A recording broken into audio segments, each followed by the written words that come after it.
Alexandria Ocasio-Cortez and others are in a meltdown over the CNN Trump town hall. Border Patrol agents are encountering a record number of apprehensions. Plus, the Biden crime family saga gets even bigger. All that and more. I'm Bobby Eberle. This is a 13-minute news hour. And God bless the United States of America.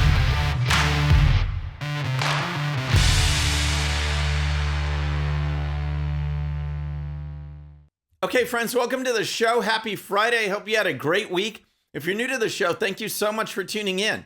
We're going to start with Alexandria Ocasio-Cortez and a host of other leftists who are in an absolute panic over former President Trump's town hall event on CNN. The event was a huge political success for Trump, and it was actually an incredible ratings success for CNN. In fact, the town hall event drew 3.3 million viewers, which, as reported by Axios, made CNN the most watched cable news network of the evening, according to the final ratings from Nielsen. However, despite the ratings, all has not been good for CNN. As you know, according to the left, no Republican should ever be allowed to speak. No conservative should ever be given a platform to express ideas. And those left-wing sentiments are especially true for Trump. The fact that CNN put together this town hall has drawn complete outrage from the left. Liberal journalists and Democrats are blasting CNN for giving the voters the opportunity to hear from a presidential candidate. But, it is former President Trump, so Alexandria Ocasio-Cortez says CNN should be ashamed of themselves. Creator of the 1619 Project called it unbelievable, and political commentator Amanda Carpenter tweeted, "Trump did not deserve this forum. He was not entitled to a major media network rolling out the red carpet for a primetime event." The left despises Trump because he will not back down, and those comments tell the story. AOC was outraged that the audience was cheering Trump on and laughing at the host. That's what she wrote in her tweet. But here's the thing. It's one thing to be angry or jealous of a candidate or office holder because he or she can really work the crowd like Trump can. It's quite another thing to rant that CNN should not give the leading presidential candidate a platform at all. Hannah Jones of the 1619 Project flat out said it in her tweet, writing that it was unbelievable that CNN is running this town hall. According to the left, you can only promote left-wing speech. Everything else has to be shut down. And how did the left-wing media react? Check it out. I always thought town halls were meant for us to get to know a candidate and what they stand for.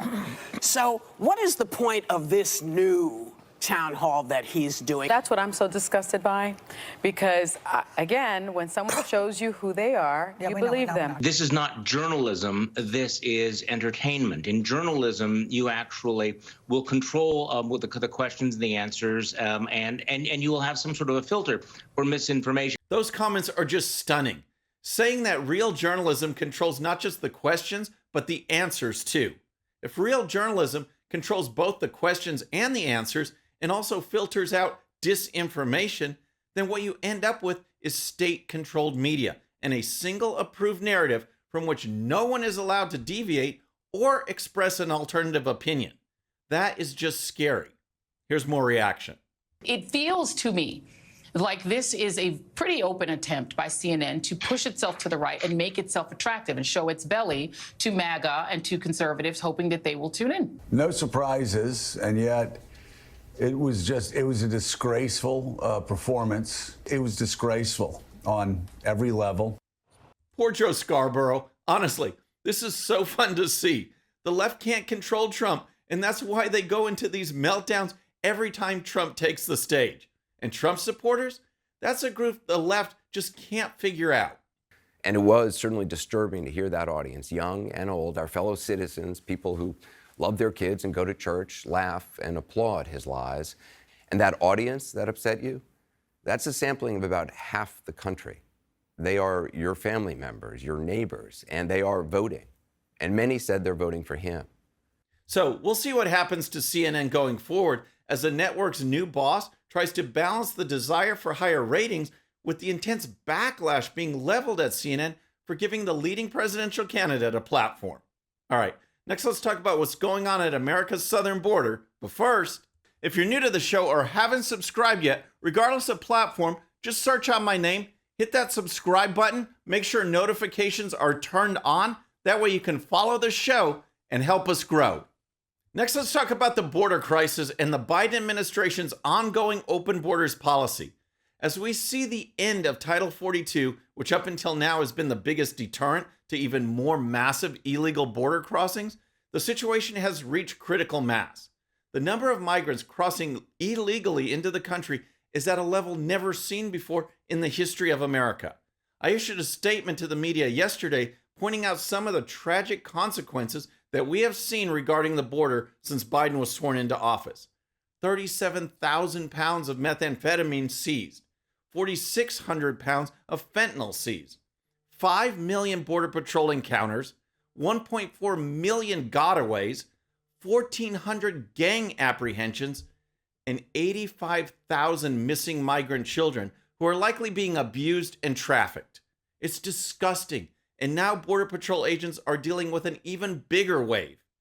CBP sources tell me in the last 3 days in a row, Border Patrol has made at least 10,000 migrant apprehensions. Those are the highest daily totals ever recorded. Fox is also told in the coming days, we can expect to see the largest wave of mass releases the U.S. has ever seen.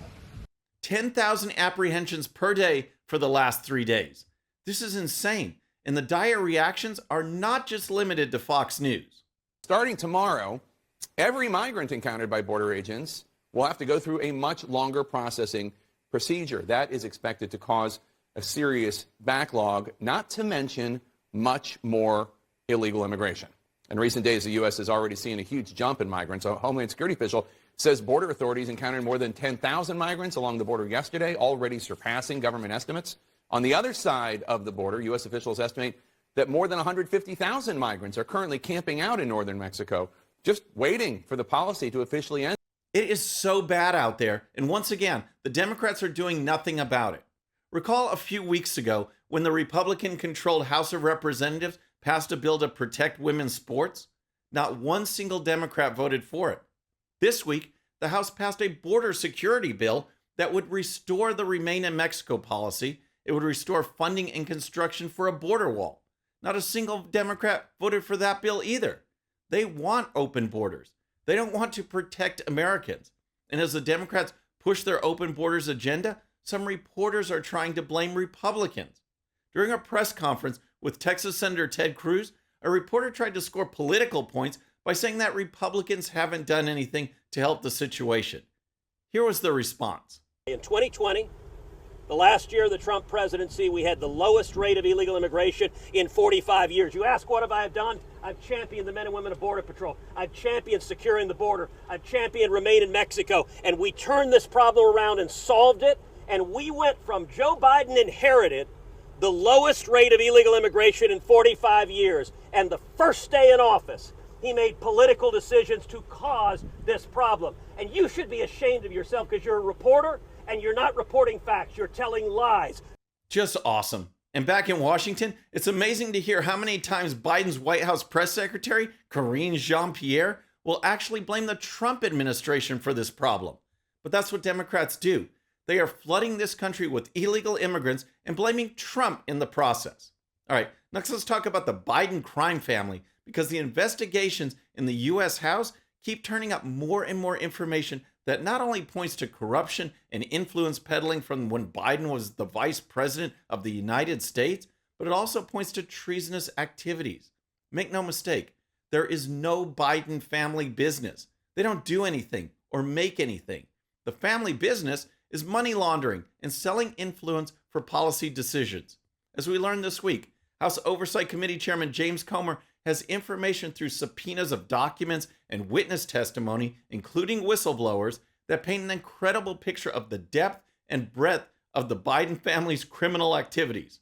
Here's Comer.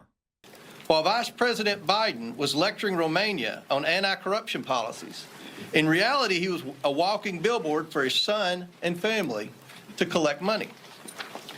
Hunter Biden and his associates capitalized on a lucrative financial relationship with a Romanian national who was under investigation for and later convicted of corruption in Romania. The Bidens received over $1 million for the deal. Comer noted that 16 of the 17 payments in this particular money laundering scheme occurred when Joe Biden was vice president. At this point in the Comer press conference, it would be good to start making a little list on your notepad of all the sources in various countries that paid off the Biden family. That was Romania. Here's China.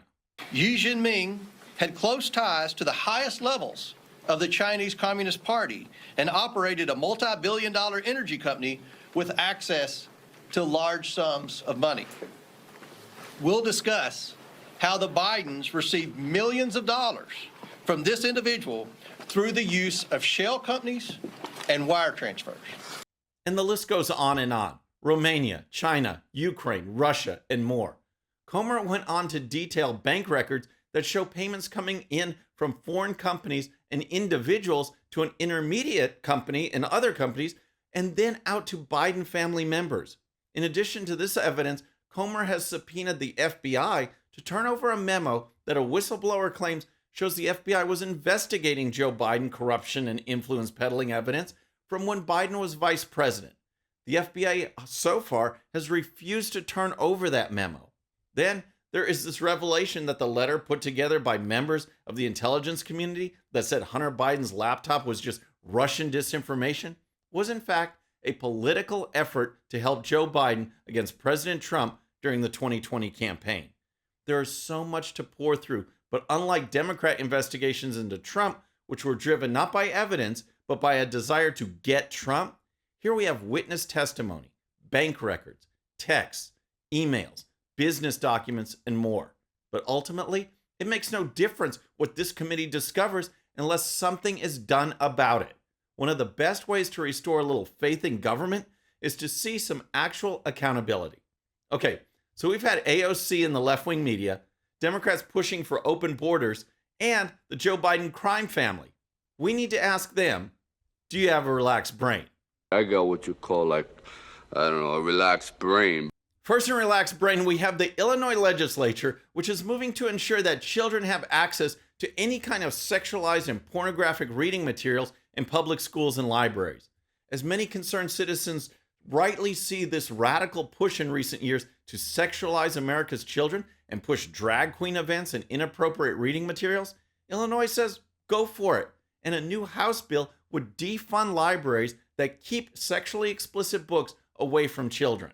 And at the University of Oklahoma, the school will hold 5 identity-based or segregated graduations. These exclusive graduations are set aside for American Indians, Asian American and Pacific Islanders, Black, Latinx, and Lavender students, which honors LGBTQ identifying students.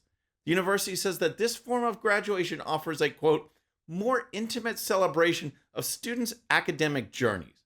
In reality, this is just another way to divide. The left hates the great American melting pot.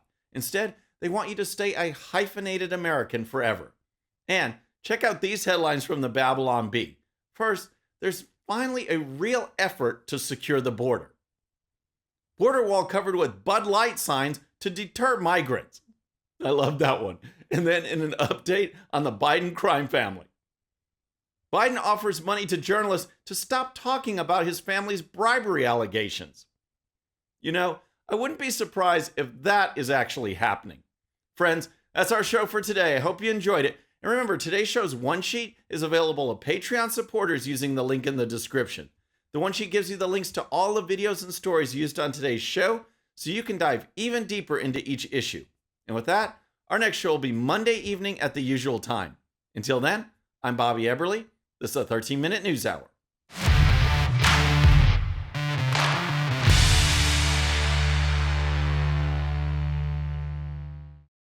All right, friends, thanks again for tuning in. I really appreciate it. And before you go, please hit that subscribe button above. Once you do, tell your friends, share it, spread the word about the 13-minute news hour so we can keep growing. And for more great content, check out these videos right here, and I'll see you next time.